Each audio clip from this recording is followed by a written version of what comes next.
தெலுங்கு திரையுலகில் இன்றளவுக்கும் ஓங்கி நிற்கக்கூடிய ஒரு கதாநாயகர், முன்னணி கதாநாயகர் சிரஞ்சீவி அவர்கள். இவர் பார்த்தீங்கன்னா கிட்டத்தட்ட 40 ஆண்டிற்கு மேலாக திரையுலகில் நடித்துட்டு இருக்கிறாரு, திரைப்படங்கள்ல நடித்துட்டு இருக்கிறாரு. ஸோ இவருக்கு தெலுங்கு திரையுலகை பொறுத்த வரைக்கும் மெகா ஸ்டார் அப்படிங்கிற ஒரு பட்டமும் இருந்து வருகிறது.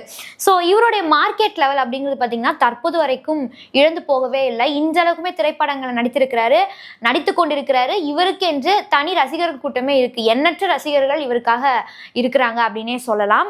ஸோ இவர் பார்த்தீங்கன்னா இப்போ அடுத்தபடியாக ஒரு திரைப்படத்தில் வந்து நடித்து முடித்திருக்கிறார். அதாவது விஸ்வம்பரா அப்படிங்கிற ஒரு திரைப்படத்தை நடித்து முடித்திருக்கிறார்.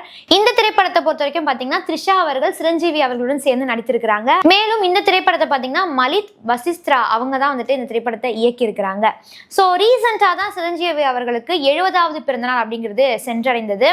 ஸோ இது போன்ற ஒரு சூழ்நிலை தான் சிரஞ்சீவி அவர்களுடைய சொத்து மதிப்பு குறித்து சில தகவல்கள், சில செய்திகள் அப்படிங்கிறது வெளியாகி இருக்கு. அதாவது கிட்டத்தட்ட 1650 கோடி ரூபாய் அளவுக்கு சொத்து மதிப்பு அப்படிங்கிறது சிரஞ்சீவி அவர்கள்ட்ட இருக்குதாமா. அதே போல ஹைதராபாத்ல பாத்தீங்கன்னா சிரஞ்சீவி அவர்களுக்கு என்று ஒரு தனி பங்களா இருக்கிறது. அந்த பங்களாவுடைய மதிப்பு அப்படிங்கிறது பாத்தீங்கன்னா கிட்டத்தட்ட 28 கோடி ரூபாய். அது மட்டும் இல்லாம சிரஞ்சீவி அவர்கள் நடிக்கக்கூடிய திரைப்படங்கள் இருக்கு இல்லையா, அந்த திரைப்படங்களுக்கு ஊதியமாக கிட்டத்தட்ட 40 to 75 கோடி வரைக்கும் அவர் வந்துட்டு ஊதியமாக பெற்று வருகிறாராமா.